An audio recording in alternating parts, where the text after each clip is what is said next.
Hello and welcome to Soothing Pod's Sleep Stories.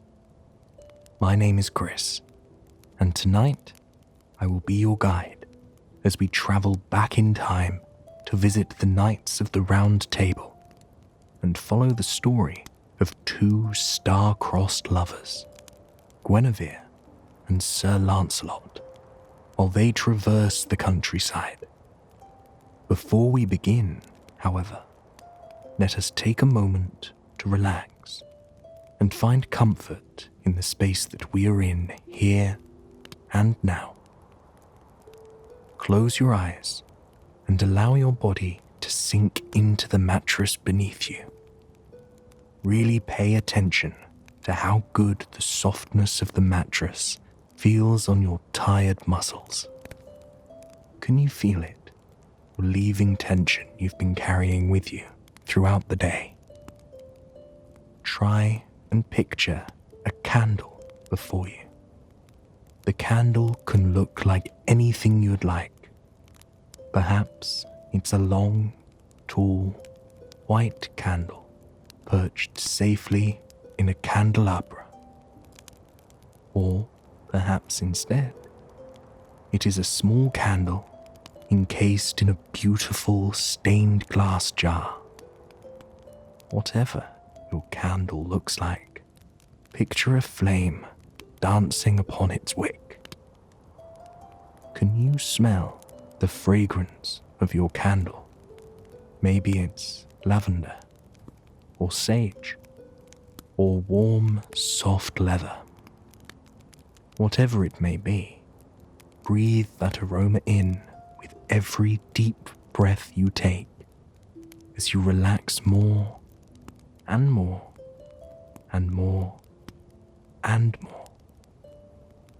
As you breathe in, imagine the flame of your candle growing taller and taller, gaining nourishment just as your body is. And as you exhale, imagine that candle flickering, flickering, flickering, flickering with your long, slow breath.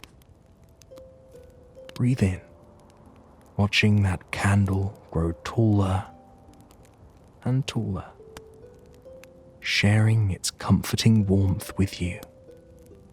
And exhale, watching the flames flicker, flicker, flicker, flicker in your dark room. You can picture this candle anytime you're struggling to sleep or feel your mind wandering. Let this candle be your guiding light, your beacon in the dark. Know that you can turn to it and it will ground you, soothe you, and give you the relaxation that you deserve at any point in this process. And now that we have taken the time to relax and find comfort in the space that we are in here and now, let us begin our story. It was a misty morning when Lancelot awakened. Just outside the narrow castle window, he could see the moor shrouded in a cloak of listless fog. This was a common scene at the tail end of summer, and it seemed as if the earth itself was preparing for winter with a light blanket of fog rather than a heavy blanket of snow. But one unexpected thing that came with these foggy, slow mornings was the feeling of mystery that swirled in the air. Lancelot was to be sent on an important quest by King Arthur, though he refused to say more, even after Lancelot prodded. Usually, there were whispers about the king's quests that swirled around the castle, But not this time. Whatever secret this was, it was surely one that was going to affect everyone in the kingdom. Lancelot stared at the ceiling for a moment, taking a deep breath in as he sank deeper into his plush mattress. He was a man of loyalty, a man who could be trusted, a man of honor, but he was a lonely man. The castle was full of knights willing to risk their lives for the crown. They were all brave men, kind men. But Lancelot didn't connect with them the way he wanted to connect with someone. When he would see other couples in town, husbands and wives, meandering along the river in the setting sun, blushing as they courted one another, the old, long-married couples sitting underneath willow trees and reading books to one another, it showed him very clearly what was missing from his life. He ached for a partner, someone to share his deepest thoughts and tales of his quests with. He had a long history. He had fought in many battles, gone on many journeys, and he was carrying those stories by himself, aching for someone he could tell them to as they lay in bed together at the end of a long day. Yet, he hadn't searched for a wife or lover. Perhaps it was because of his occupation. Perhaps it was out of fear that he wouldn't find a woman who would love him. But whatever it was, it kept Lancelot awake through many nights, and the nagging feeling that a piece of his heart was missing was a burden he carried with him on every mission, on every journey into the countryside. Which is why, today, he was hoping his quest would send him far, far away, to a place where he could be alone with his thoughts, in a beautiful place, where he could escape the happy couples and simply breathe in the fresh, natural air. A mere hour later, Lancelot was dressed and facing King Arthur, his familiar sword strapped to his hip. The king urged Lancelot closer with a hushed tone and told him of the quest he was to embark on. King Arthur was to be married. He too was tired of being a bachelor, and he desperately needed an heir. He wanted a wife who was beautiful, from a good background, someone who would give him many sons to rule over his kingdom for years to come. And that person was Guinevere. He had never met her, but he had heard many tales of her beauty and grace. And just like that, King Arthur knew who he wanted his wife to be. She lived in a distant kingdom, one that would take some time to reach, which meant it was up to Lancelot to fetch her and bring her back to the kingdom, safe and sound, for the wedding. Lancelot thanked King Arthur for the quest and went on his way, gritting his teeth as he mounted his horse and rode into the cedar forest on the far side of the castle. He was hoping this quest would be one that would get his mind off of love and romance like he needed. Instead, he was given the opposite. A job to bring two lovers together. Regardless, he decided, it would be a chance to journey out into the countryside, a chance for him to be in nature, away from the hustle and bustle of the city, away from the happy couples meandering through the streets. It was a 4-day ride before he finally arrived in the town that Guinevere resided in. It was a quaint town, a wealthy one. Surely, he thought, Guinevere lived a good, healthy life here. The fields were overflowing with autumn bounty. The rolling hills were peppered with apple trees full of ripe, heavy fruits.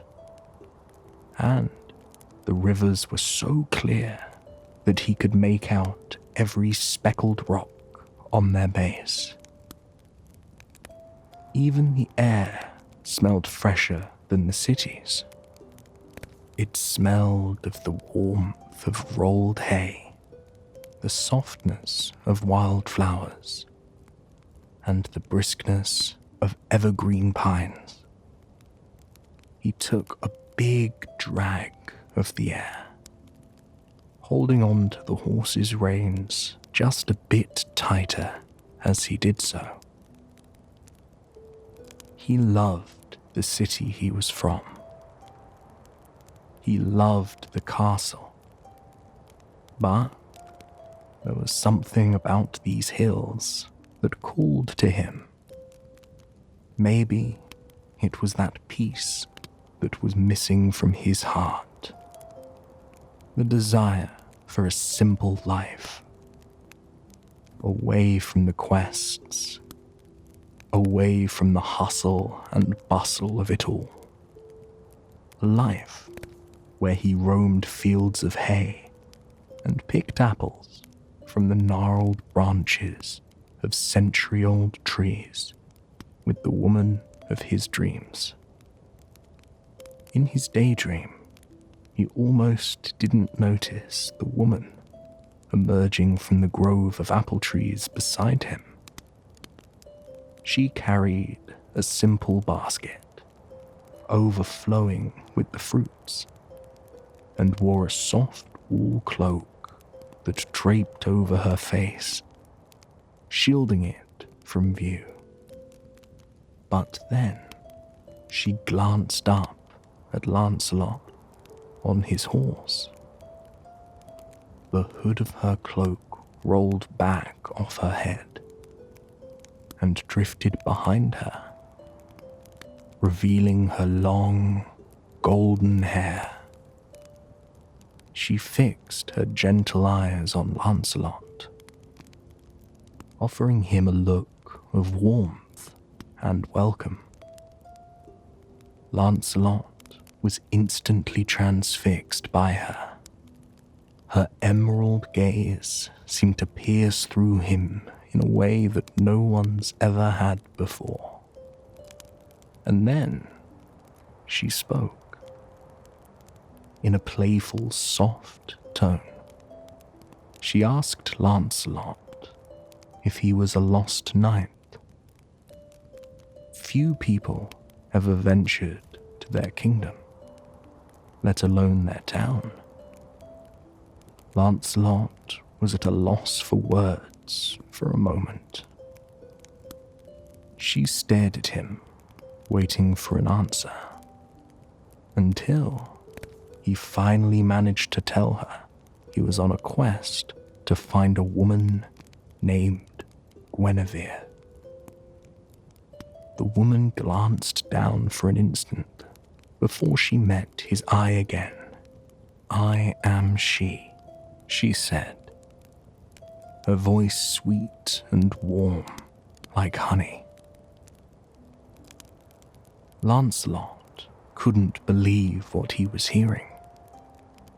His grip tightened slightly on the reins as he looked at Guinevere, and everything King Arthur had said clicked into place.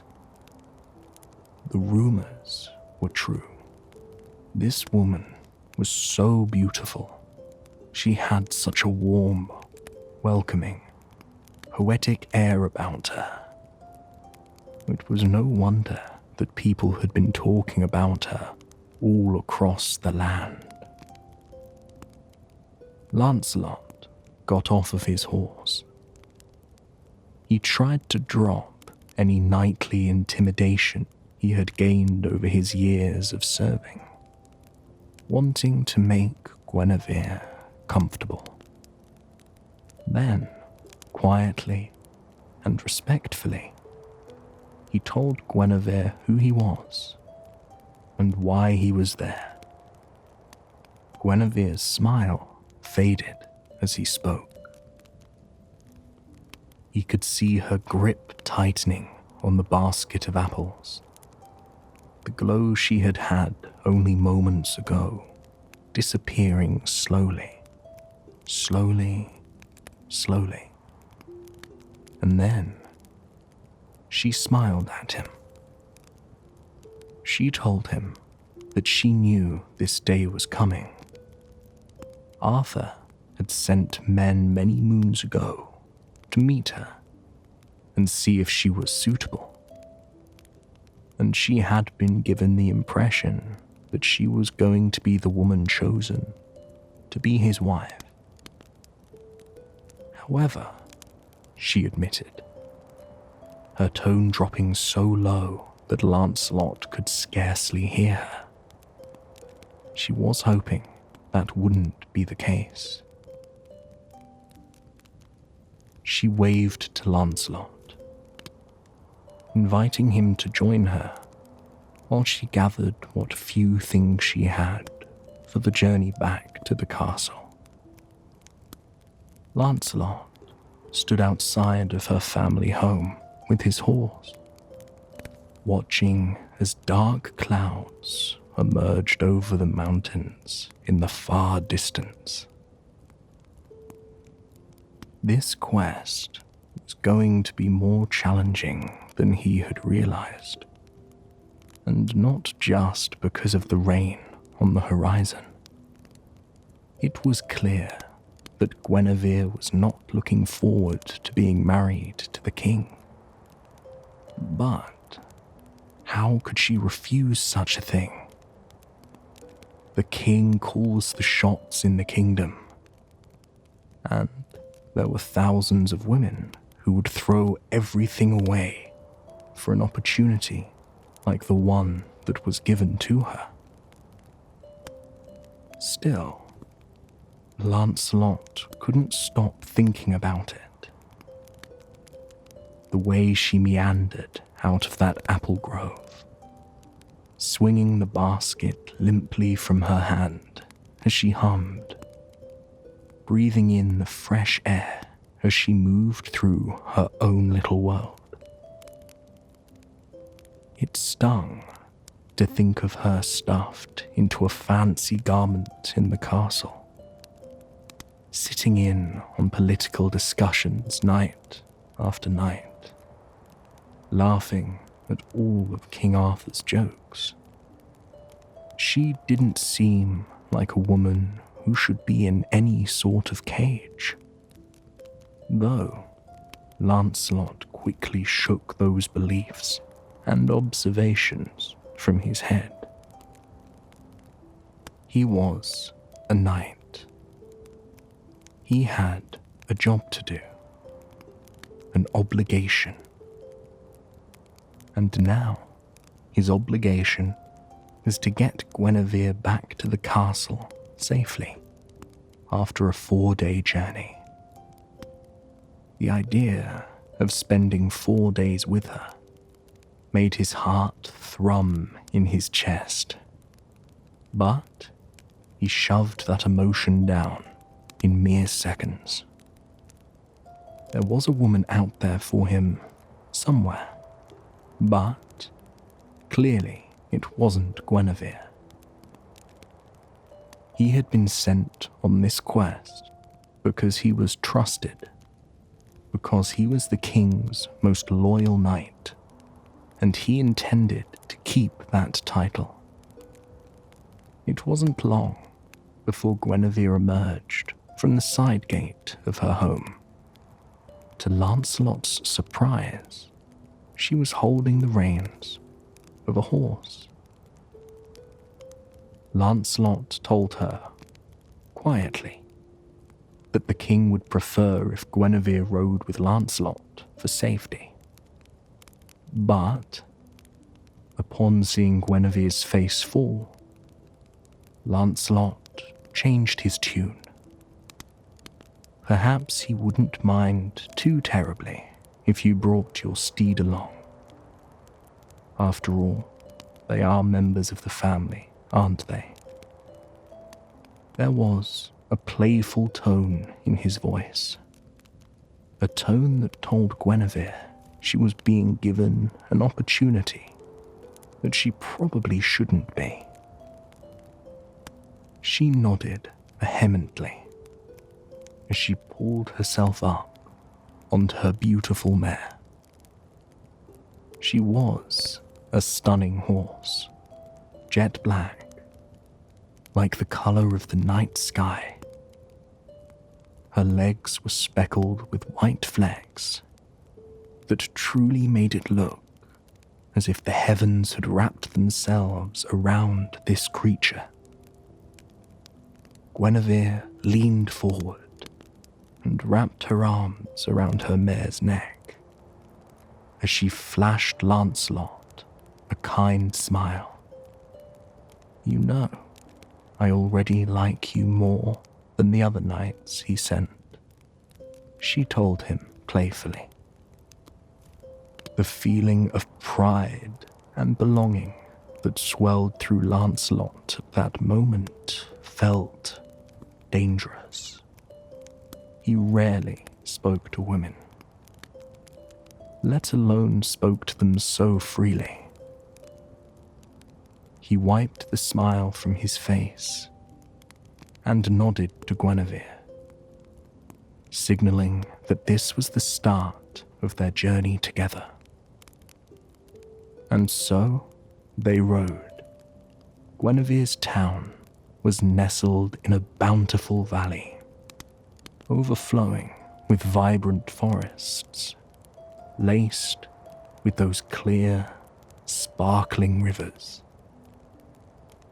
As they rode up, cresting the hill at the top of the valley, Lancelot caught Guinevere casting a look of sadness over her shoulder, a farewell she never wanted to give. There was nostalgia already glistening in those brilliant green eyes of hers, the kind of nostalgia that made Lancelot ache with her. They rode for the next few hours with one another. Lancelot tried to keep it slow for Guinevere, unsure of how much experience she had on horseback. But she clipped ahead of him on several occasions, her horse's jet black tail flickering as she moseyed along. She had a natural grace about her in every movement. She didn't fight the power of her horse, the motion of her horse. It was as if she were a boat in a storm, giving way to every bump in the road. Every head toss her horse made, every abrupt stop. Lancelot had a hard time keeping his eyes off her. She was a natural out in the woods like this, a woman who rode and composed herself, more like a knight than any commoner he had ever met. For part of the ride, they were silent. He wanted to give Guinevere time to mourn the loss of the life she had known. But soon, she started chatting. And she wasn't chatting about the weather or the future. She was reciting poetry. There were hundreds of poems in that brain of hers.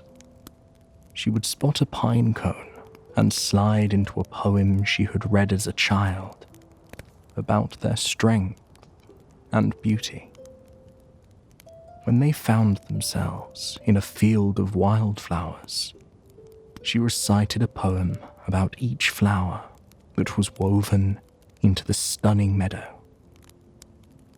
During that particular part of the trip, Lancelot couldn't help but notice that he had started to write slower. He was clinging to every word of the poem she was saying.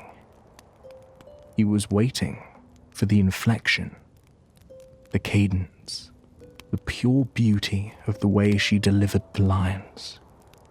It was poetry in the truest sense. One particular poem found her talking about a short-lived flower, one that could no longer live where it had once bloomed. There was a heaviness to her words there, a sorrow, and then silence.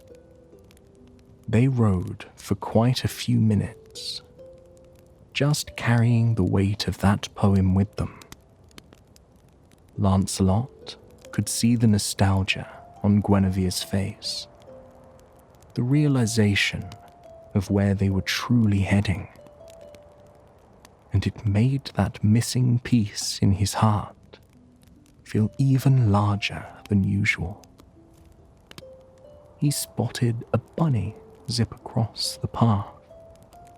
Then he took a deep breath and recited one of the few poems he knew. A poem about a bunny that was actually a poem about hope and new beginnings. When he finished, he glanced back to see Guinevere smiling at him in a way he had never experienced before. There was gratitude there, understanding, a connection, but also a great deal of sorrow. She looked tired suddenly, as though the emotional toll of this journey was starting to weigh her down. "Shall we stop here for the night, milady?" Lancelot proposed, motioning to a pair of willow trees nestled at the bottom of a cliff, a place that would provide perfect cover for them. Guinevere nodded, grateful. Lancelot set up their sleeping arrangement, a comfortable, luxurious bedroll for the future queen. Then he started a fire for warmth and for dinner. He offered her a simple meal, one he had made a dozen times. She happily accepted and sat down beside him near the fire. It was something that was rather frowned upon, someone like Guinevere sitting beside a knight like this. But Lancelot supposed that on a trip like this, the lady clearly needed comfort. He expected her to ask him questions about the king. Was he a nice man?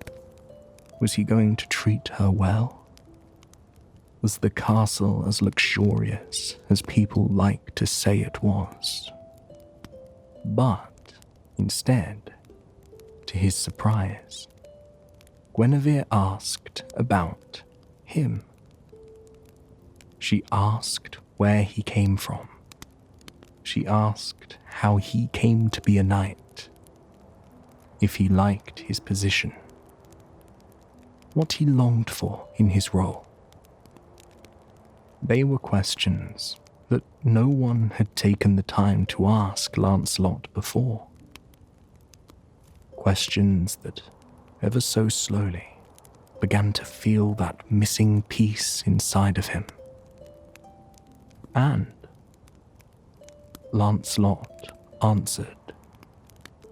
He answered the questions aloud to her, his words cushioned by the background noise of the crackling fire and the crickets all around them, soaking in the last few days of the fading summer.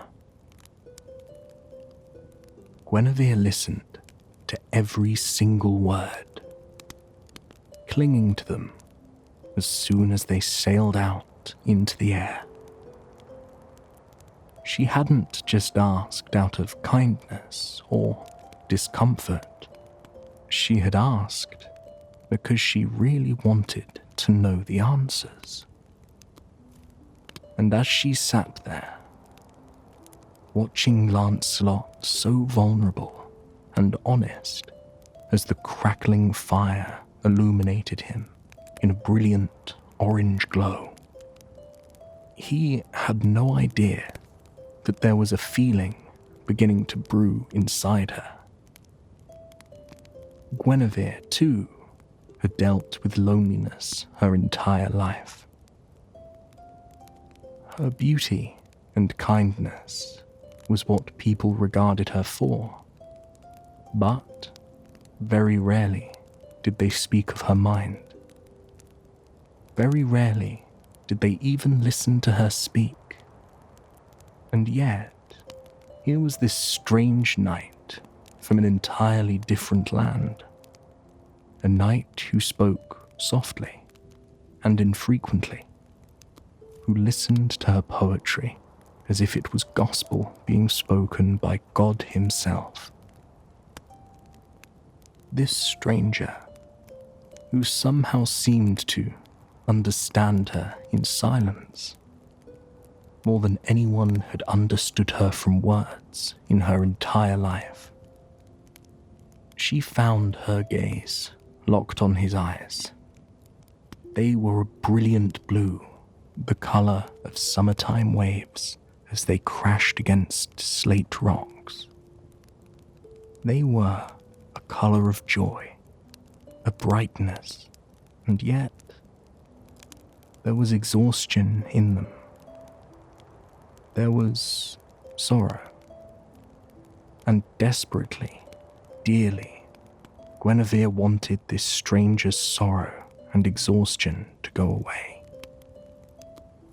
Across from her, Lancelot was struggling with those same feelings. He could feel her kind green eyes on him. He could feel the concern in her gaze. He could see as her body language softened, and the barrier between these two strangers became nothing more than a gossamer. Yet, he couldn't stop it. He didn't want to stop it. He continued to talk to her by that bonfire for hours. They spoke of their childhoods, of their love of nature and poetry, of the obligations they felt in their society. And the more they talked, the closer and closer they seemed to inch together. The warmth and familiarity in their eyes and in their motions grew more and more the longer they spoke. It wasn't long before they realized the landscape around them was awash in a soothing orange, pink, and yellow glow. The glow of the sunrise. They had stayed up the entire night talking to one another. When they realized it, rather than becoming upset, they began to laugh. Lancelot stood up and helped Guinevere settle underneath the shelter of the willow tree. He urged her to get a few hours of sleep, just a few, before they left for their long day of travel. She protested, but he urged her desperately to do so. He couldn't bear the thought of her falling and becoming injured out of sheer exhaustion because he had kept her up all night. So, Guinevere closed her eyes gently and crawled into the bed that Lancelot had made for her. She could feel his eyes sweep over toward her every once in a while, checking to make sure she was relaxing, checking to make sure that she was okay. And it brought her great comfort. No person had ever looked out for her in such a way, and certainly not with such kindness in their gaze. When she awakened, it was midday. Lancelot had already packed up their camp and loaded up their horses, preparing them for a long day of travel. The sight of him first thing when she woke up was something that deeply pleased her. He calmed her in a way that few people she had ever met were able to. The idea of traveling with him brought her great joy, in spite of the circumstances. That day, as they traveled through the stunning countryside, there was hardly any silence between them. They spoke of the landscape. They recited poetry. They spoke of society. Neither of them had been blessed with a true friend in their entire lives, and it seemed as though they had finally found one. When they stopped for the night, things were much more casual between them. Lancelot tried to keep up his air of knighthood, but Guinevere saw right through it, urging the knight to relax by her side, and so he did. When they sat by the fire that night, Lancelot couldn't keep his eyes off Guinevere. The way her emerald eyes glistened in the glow of the fire, the way the corners of her lips turned when she knew she had made a good joke or said something witty, the way she stuck her tongue out just the tiniest bit when she laughed at his jokes. It was all so much for Lancelot. He knew, then and there, that he was falling in love. And Guinevere, she knew it too. This man of loyalty and bravery and kindness and softness, he was everything she had ever wanted, without knowing it. And when he finally asked if she truly wanted to marry the king, she couldn't stop herself from saying she would much rather be marrying Lancelot. His cheeks glowed a bright red at her words. The idea of marrying her. That missing piece clicked into place inside him. They would be like all those couples he had seen before. One day, they could be that old couple curled up beneath the willow trees, reading to one another. Or could they? Guinevere's impending marriage to the king was a dark shadow that seemingly fell over them with every bit of sunshine. And Lancelot's obligation to the king, his oath, his loyalty, it was his whole life. Guinevere's hand slid into his as they sat by the fire in silence, weighing their options. It was only then, after some careful consideration, that Lancelot realized how thankful he was. Because, no matter what, whether they ran away together, or she stayed and married the king, he would have Guinevere in his life. He would be able to hear her laugh. He would see her brilliant smile. He would listen, starry-eyed, as she read her poetry. He could love her, even if it was from afar. When he told this to Guinevere, happy tears welled in those breathtaking eyes of hers. She told Lancelot that, for tonight, no decisions had to be made. Tonight, it was them in the countryside, miles and miles and miles away from the nearest city. Tonight, their obligations, their place in society. She didn't want it to matter. She leaned over to Lancelot, resting her head on his shoulder. Lancelot wrapped her arm around her, drawing her closer. They sat like that for quite some time,